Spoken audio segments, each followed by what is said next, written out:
Welcome to AI on Tap, your go-to podcast for insights from the front lines of technology. Brought to you by AI Venture Pulse. I'm your host, Tun Chen. And I'm your host, Zhao Han, here to share engaging interviews with trailblazing entrepreneurs and investors in AI and beyond.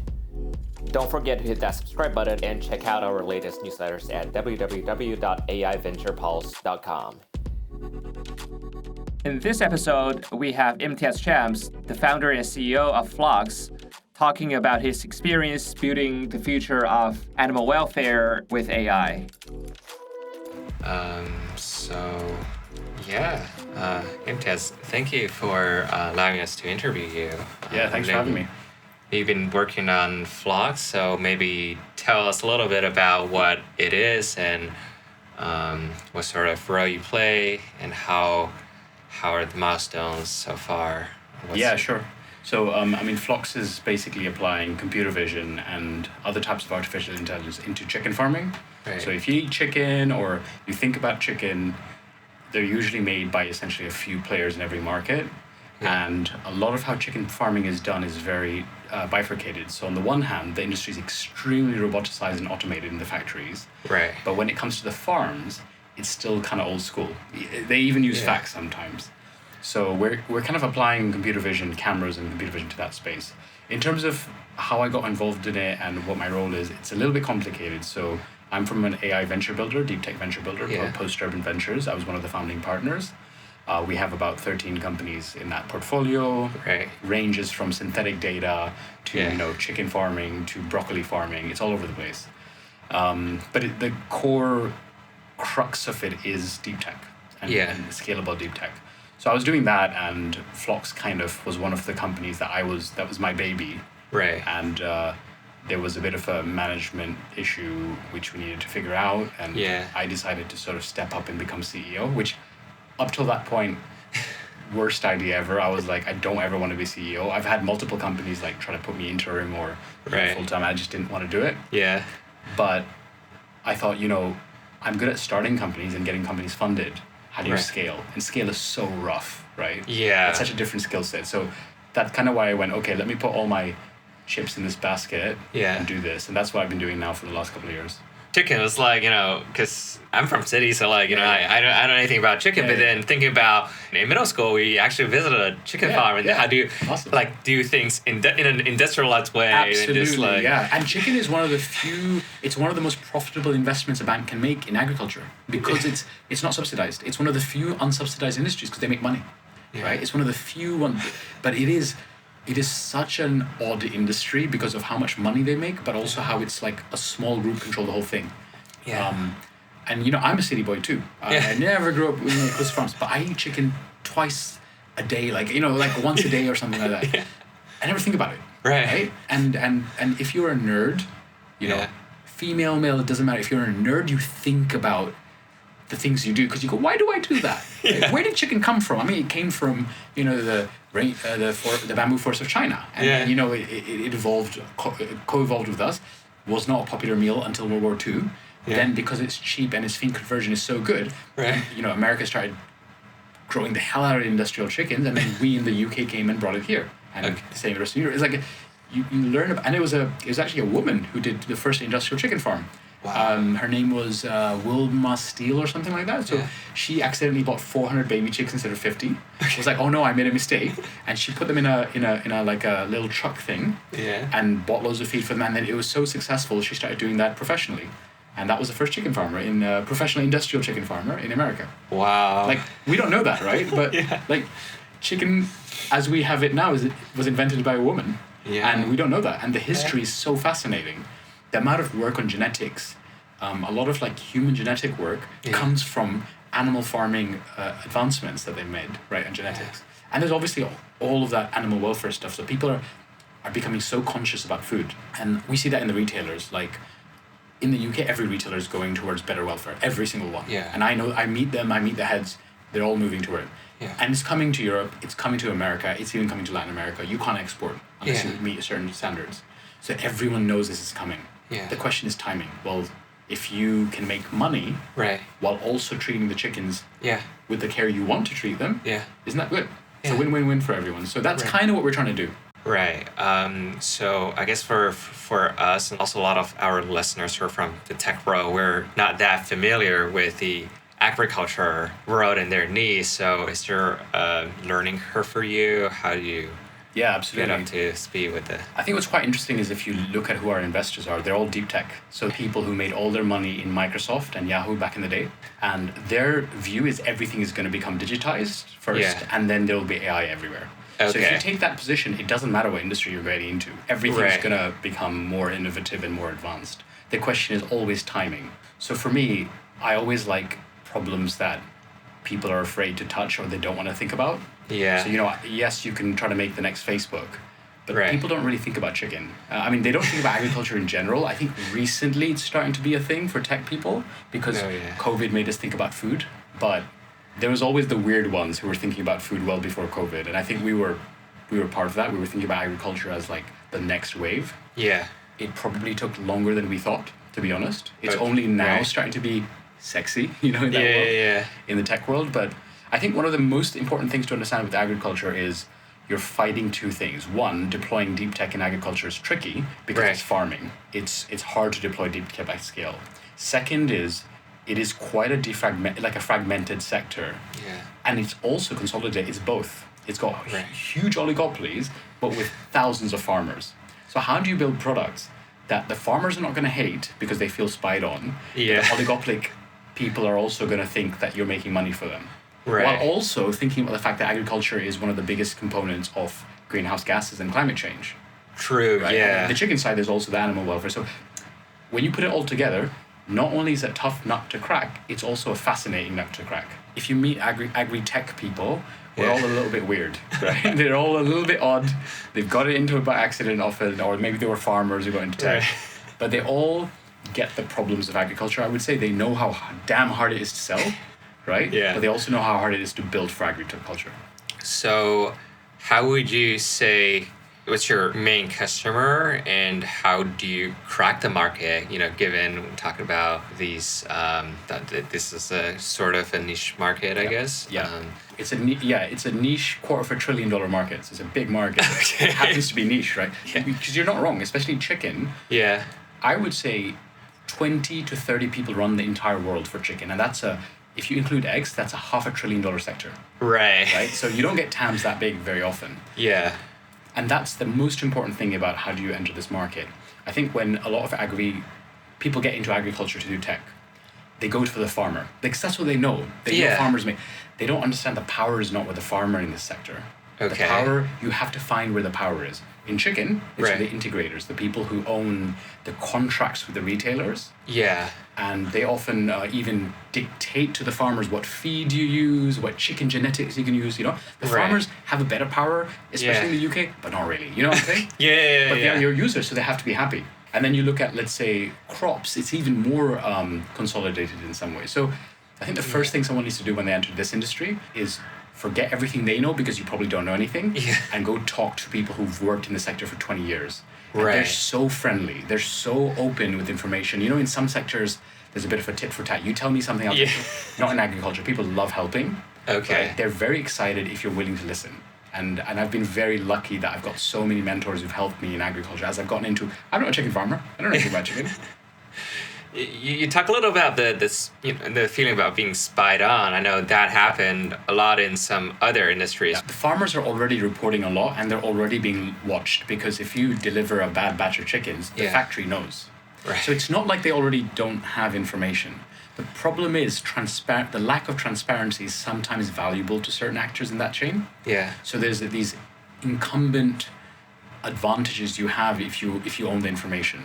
Right. And it's a real problem because if I'm giving all the data to the retailers and the integrators, they will squeeze the farmers' margins. But if the farmers have data, they can also push back and say, well, you said I did this, but I actually did this. So personally, I think transparency is almost always good, but transparency is painful, especially in a sector that's lived through opaqueness for a while. Right. And, I think at least in the UK, I can't talk about the rest of the world, but at least in the UK, they've realized transparency is coming no matter what.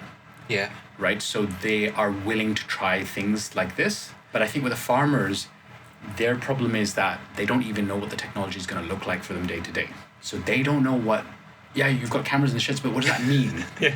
So what's really nice is all these farmers now have iPhones and Androids. They know some level of technology, and you can kind of explain that to them. The other thing we have in Europe and the UK is GDPR, which really helps. We always say we're GDPR compliant. Okay. We put signs up that say, we talk to the farmers as well. But honestly, all of that is noise. The 99% of our job is to actually talk to the farmers. If we talk to the farmers who are our users, and they get to know us personally, and they get to know we're not, assholes coming in trying to steal everyone's data, it really helps. Right. You build trust.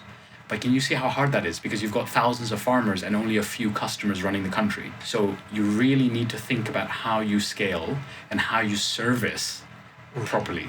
It's not like a traditional SaaS model where you're just going to deploy and you're going to have some manuals and everyone's happy, because these farmers are sensitive to things like data protection. So I assume that you also deploy some sort of tech stack, either with hardware, or maybe you're doing some edge computing, or if you're doing something in the cloud.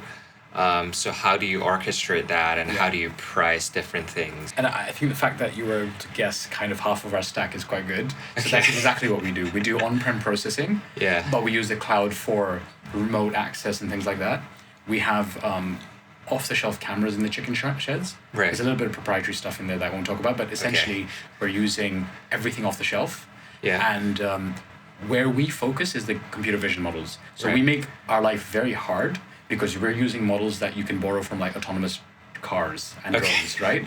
But that means that your hardware stack can be simpler. Because like I said, farms are all over the place, they're dirty, they're stinky, your hardware will break. Right? And the farmers do not want to buy very expensive hardware, right? So we have a off-the-shelf software stack that they can just buy and install. In terms of orchestrating, oh my God, that is like the last 2 years of our life. But to give you an example, we're watching about 40 million birds a year right now. That's only possible because we figured out scale on the hardware side. So we don't install our cameras. They're done by the customers. We don't even buy them anymore. Because actually, if the customers buy the cameras, they can take it off their CapEx spend every year. So there's a tax incentive for them. And then thirdly, what we focus on is training them. So we train the integrators to know how to do the install, how to deal with their own farmers if there's a problem, rather than us doing it. Because they have the relationships. They want to keep the relationships. They don't really want Phlox to come in and have a separate relationship with their farmers. It's not really our job. So there's a win-win here where the integrators do the installs and stuff and the management. And what we do is essentially create all the landscape for that to be as easy as possible. Obviously, right now we have to do a lot of farmer touch points, but in the long term, we're not going to do that. And that's how we orchestrate in the long term. Okay. In terms of the models, do you imagine maybe doing some sort of data sharing, or you aggregate the data to do some training yourself? Yeah, good question. I don't know. I think we don't.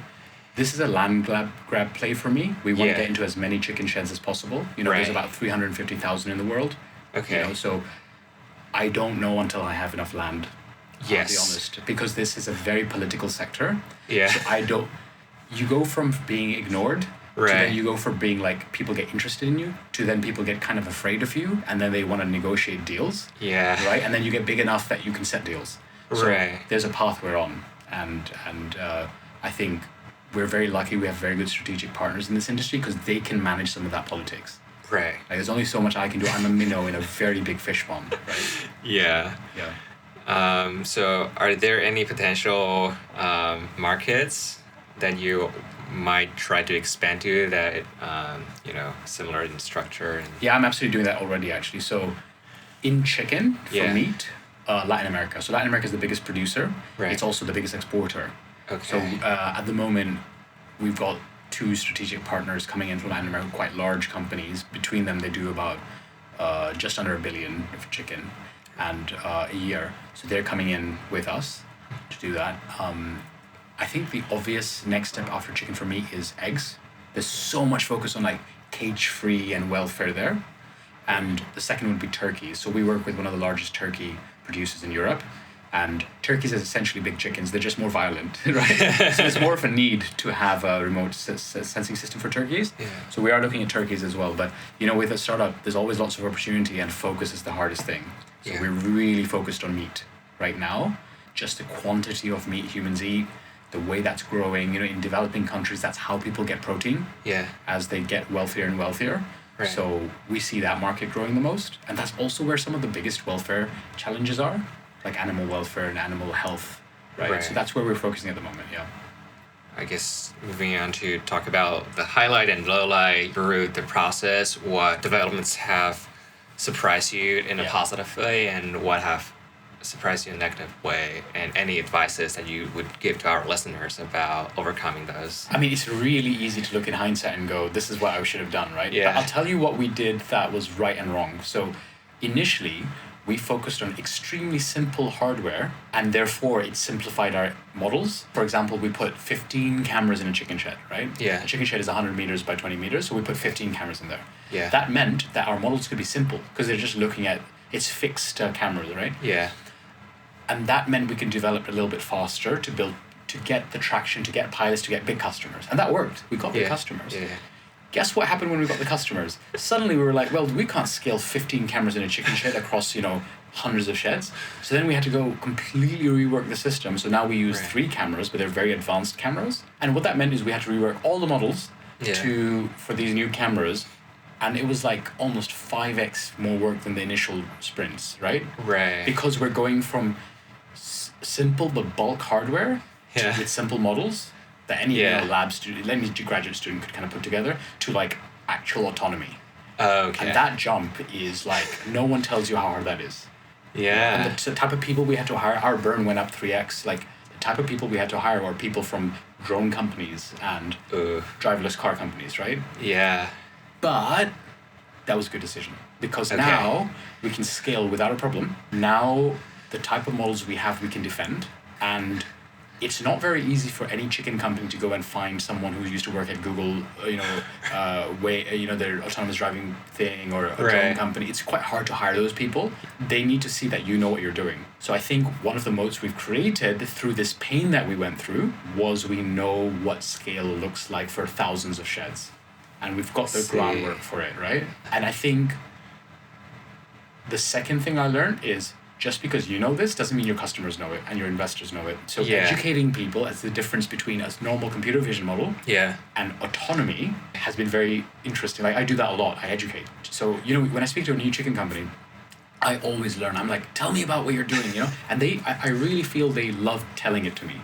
They love, and they like that I know what I'm talking about with chicken, at least. Yeah. And then in response, I teach them about what we're doing and why what we're doing is not the same thing as, like, a model is not a model is not a model, right? Yeah. And they love that. Like, I really feel they start going, yeah, we've piloted loads of things that they don't work, and we realize it's because they haven't thought about scale, So they've been burnt before. And if you teach them why they've been burnt, and you show them where you've been getting traction with your own partners and how that's working, you build trust. Yeah. So the fire of pain that we went through making, I wouldn't say they were wrong decisions. They were right decisions for the time. Yeah. But they made life very hard for us, which is simple hardware, bulk hardware, simple models. That helped us get the traction we now have. Yeah. So, you win some, you lose some. If I would do it again, we would hire probably slightly more senior people and fewer people. Yeah. We would have made slightly different decisions, but we did what we could with the money we had, Right. That reminds me of the development at Tesla, where they moved from LiDAR to a full... Exactly right. In fact, our competitors do use LiDAR for weighing chickens. We weigh chickens with our camera images. We looked at LiDAR before. We looked at thermals. Yeah. And I just went, sure, it's more accurate, but no farmer is going to stick a $2,000 LiDAR system in their sheds that moves around, and therefore is going to get burned up, right? Yeah. And if you have a solid-state LiDAR, as you know, a single piece of dust on the solid-state LiDAR basically means you can't see a giant part of your shed. Yeah. So I'm quite lucky that I have had a background actually in autonomous. We have a company in our portfolio in autonomous vehicles, not exactly autonomous vehicles, but in that area, in sensing. So I learned a lot about what's wrong with custom sensors or hardware. Okay. So we went the Tesla route, and we went full camera for that reason. Not that I always think Tesla always makes the right decisions, but I think they made what felt to them at the time like the right decision for level 3 driving. Yeah. We'll see if that's actually true, though, because they're having trouble, as you know, with autonomy at the moment. And then, I guess, what are the next step needs that you might potentially want to get, and if listeners could help with that'd be great. Yeah, I mean, for me, it's very clear at the moment, which is good. I'm just going to be very straight. It wasn't always clear what I'm doing next and what we're doing next as a business. Yeah. Because you have to build value proposition. That's kind of hard to do, especially in agri-tech.